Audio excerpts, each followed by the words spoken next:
Sajjan Samaj International presentations by our participants. World peace begins with virtuous individuals and noble deeds. Now let us welcome Sajjan Aisha to speak on Sajjan Samaj International first principle.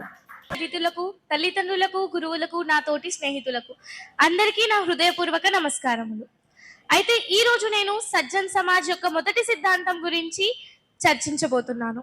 అయితే సజ్జన్ సమాజ్ యొక్క మొదటి సిద్ధాంతం, సజ్జన సారథ్యంతోనే ప్రపంచ శాంతి సాధ్యం, సత్కర్మలే దైవ ప్రసన్నతకు ముక్తికి ఆధారం. ఎప్పుడైతే ఈ యొక్క సజ్జన్ సమాజ్ యొక్క మొదటి సిద్ధాంతం మనుషులలో ఆచరణ విధానంలోకి వస్తుందో అప్పుడు సచ్చీలత అనే ఒక విలువ జనిస్తుంది. అయితే ఈ రోజు నేను మీ ముందు కొన్ని అంశాలు చర్చించబోతున్నాను. సచ్చీలత అంటే ఏమిటి?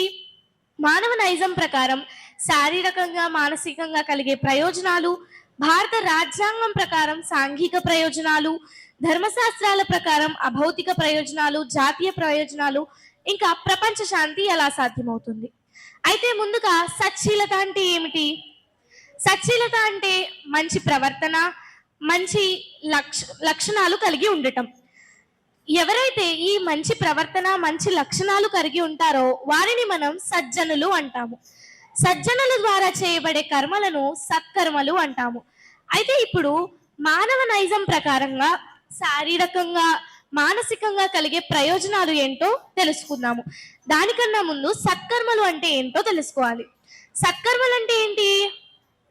మంచి పనులు, ధర్మబద్ధమైన పనులు, ఇతరులకు సహాయం చేయడం, మంచి లక్ష్యంతో చేసే పనులు.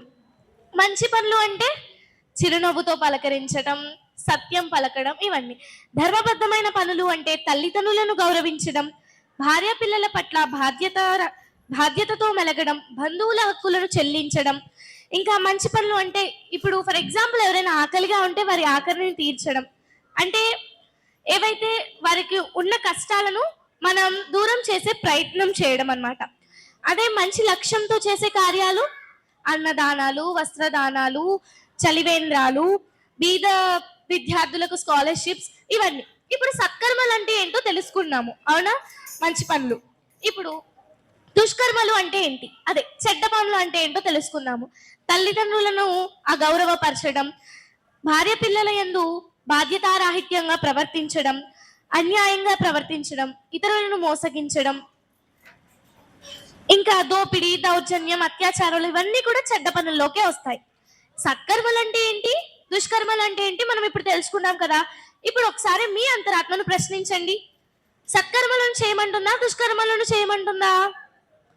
సత్కర్మలను చేయమని ప్రేరేపిస్తుంది, దుష్కర్మలను నివారిస్తుంది. ఎందుకు మానవ అంతరాత్మ సత్కర్మలనే చేయమంటుంది, దుష్కర్మలను నివారిస్తుంది అంటే, ఎందుకంటే మన అంతరాత్మ యాంటీవైరస్ సాఫ్ట్వేర్ వంటిది. అంటే కంప్యూటర్లో యాంటీవైరస్ సాఫ్ట్వేర్ ఉంటుంది కదా. ఏదైతే కంప్యూటర్కి హాని కలిగించే వైరస్ ఉంటుందో దాని నుంచి ఇంకా దాని మంచి కలిగే మేలు కలిగే పనులను చేయమని హెచ్చరిస్తుందో, అలానే మానవ అంతరాత్మ కూడా మానవ శరీరానికి హాని కలిగించే పనులను చేయవద్దని, ఇంకా మేలు కలిగించే పనులను చేయమని ప్రేరేపిస్తుంది. ఇప్పుడు దాని తర్వాత హార్మోన్స్ యొక్క ప్రభావం ఎటువంటిదో మనం తెలుసుకోవాలి. గర్భాశయంలో పిండం ఒక 2 నెలల వరకు ఒకే రీతిలో పెరుగుతుంది. అప్పటి వరకు దాని జెండర్ అనేది డిసైడ్ అవ్వదు. ఎప్పుడైతే టెస్టోస్టెరాన్ అనే ఒక హార్మోన్ రిలీజ్ అవుతుందో అప్పుడు దాని యొక్క జెండర్ అనేది డిసైడ్ అవుతుంది. దీని ద్వారా మనకు ఏం తెలుస్తుంది? హ్యూమన్స్ మీద హార్మోన్స్ యొక్క ప్రభావం ఎంత శాతం ఉందో మనం తెలుసుకోవచ్చు.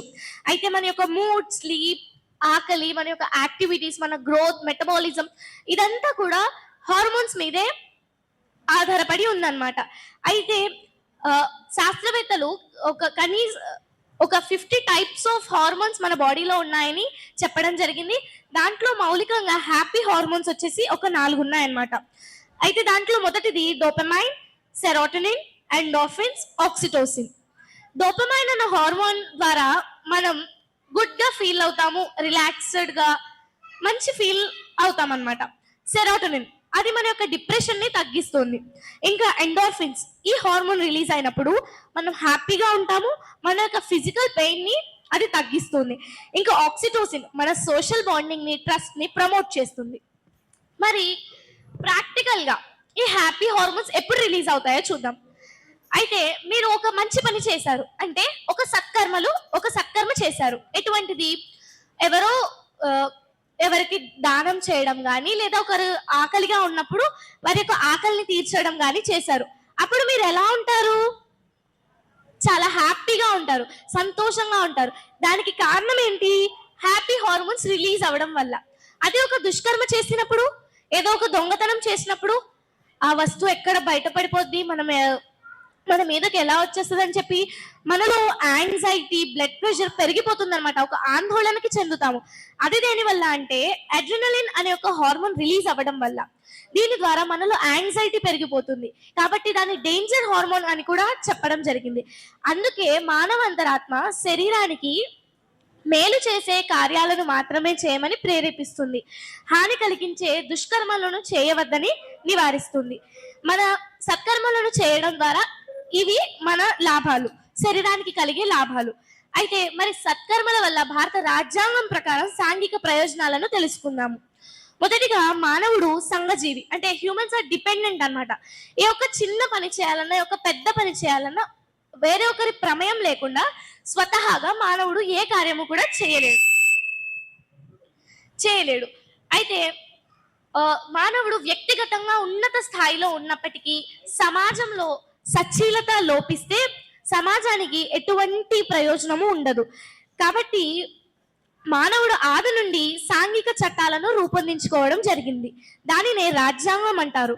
తమ పౌరులు కలిగి ఉండవలసిన హక్కులు, విధులు, బాధ్యతలు, చట్టాలు ఇలాంటివన్నీ ఉంటాయన్నమాట. అయితే ఉదాహరణకు సెక్షన్ 304 పనిష్మెంట్ ఫర్ థెఫ్ట్. భారత న్యాయ సంహిత సెక్షన్ 304 ప్రకారం దొంగతనం చేసిన వారికి మూడు సంవత్సరాల జైలు శిక్ష లేదా జరిమానా, లేక ఈ రెండు విధించడం జరుగుతుంది. ఇంకా పనిష్మెంట్ ఫర్ బ్రైబరీ సెక్షన్ 173 ప్రకారం ఎవరైతే లంచం తీసుకుంటారో వారికి సంవత్సరం జైలు శిక్ష లేదా జరిమానా, లేదా రెండు.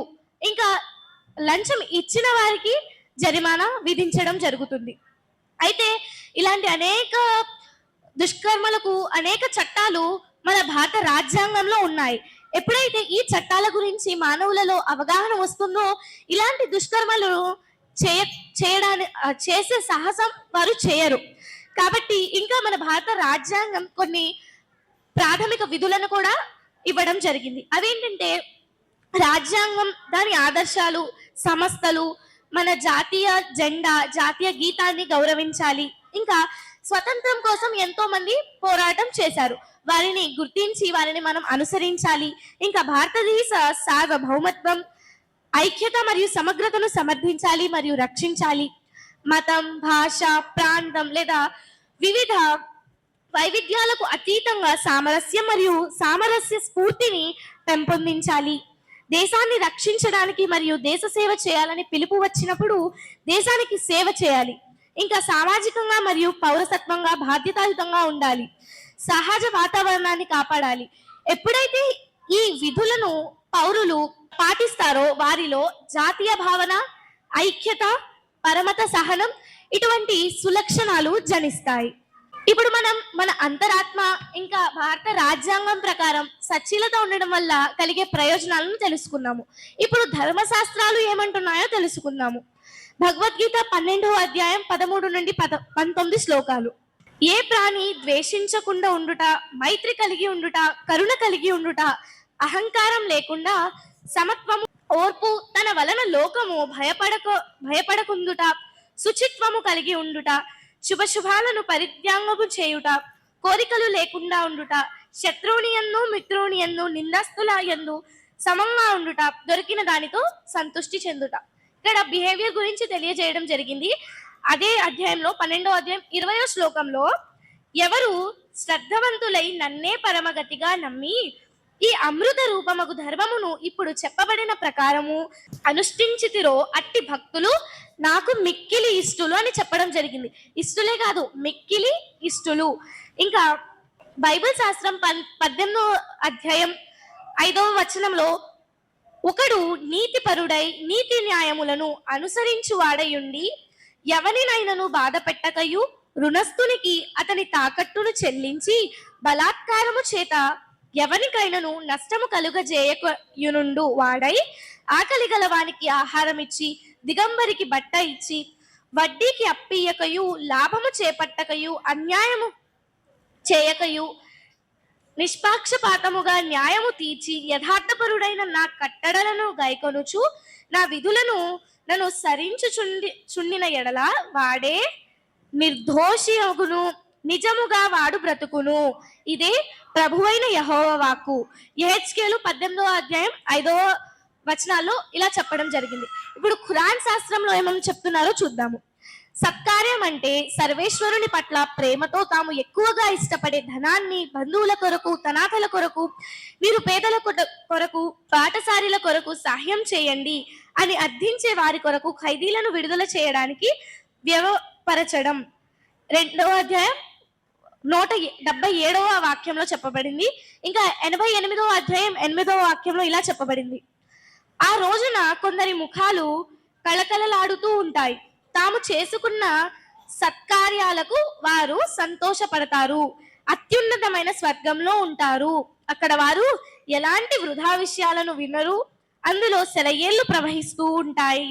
అక్కడ ఎత్తైన పీఠాలు ఉంటాయి, పాత్రలు పెట్టబడి ఉంటాయి, పెద్ద పెద్ద దిండ్లు వరుసలుగా మార్చబడి ఉంటాయి, అందమైన తివాచీలు పరచబడి ఉంటాయి.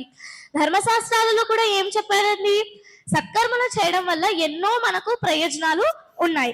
ఈ సకల ధర్మశాస్త్రాల ప్రబోధనలు ఏంటంటే సత్కర్మలే దైవ ప్రసన్నతకు, ముక్తికి ఆధారం. ఇంకా సచ్చీలత ద్వారా జాతీయ ప్రయోజనాలను ఏంటో తెలుసుకున్నాము. సచ్చీలత కలిగి ఉన్న పౌరులు ప్రభుత్వ మరియు ప్రైవేట్ రంగాలలో ఉన్నతాధికారులుగా వ్యవహరించడం వలన అవినీతికి తావుండదు. తద్వారా దేశాభివృద్ధి పరుగులు పెడుతోంది. ఇంకా నాయకులలో సచ్చీలత ఉన్నప్పుడు వారు స్వప్రయోజనాలను పక్కన పెట్టి జాతి ప్రయోజనాల కొరకు ఉన్నత స్థానంలో ఉంచడానికి అహర్నిశలు కృషి చేస్తారు. దీన్ని బట్టి ఏమర్థమవుతుంది? సచ్చీలత ద్వారా భారత జాతి వికసిస్తోంది. ఇంకా ప్రపంచ శాంతి ఎలా సాధ్యం అంటే ప్రపంచ ప్రసిద్ధ మేధావులు, శాస్త్ర సాంకేతిక రంగాలలో ప్రపంచ స్థాయి నిపుణులు మరియు ప్రపంచ న్యాయకులు సచ్చీలత కలిగి ఉన్నప్పుడు ప్రపంచ శాంతి వర్ధిల్లుతుంది. ఇంతటితో నా అంశం ముగిసింది. అందరికీ అర్థమైందని కోరుకుంటూ ముగిస్తున్నాను. ధన్యవాదాలు.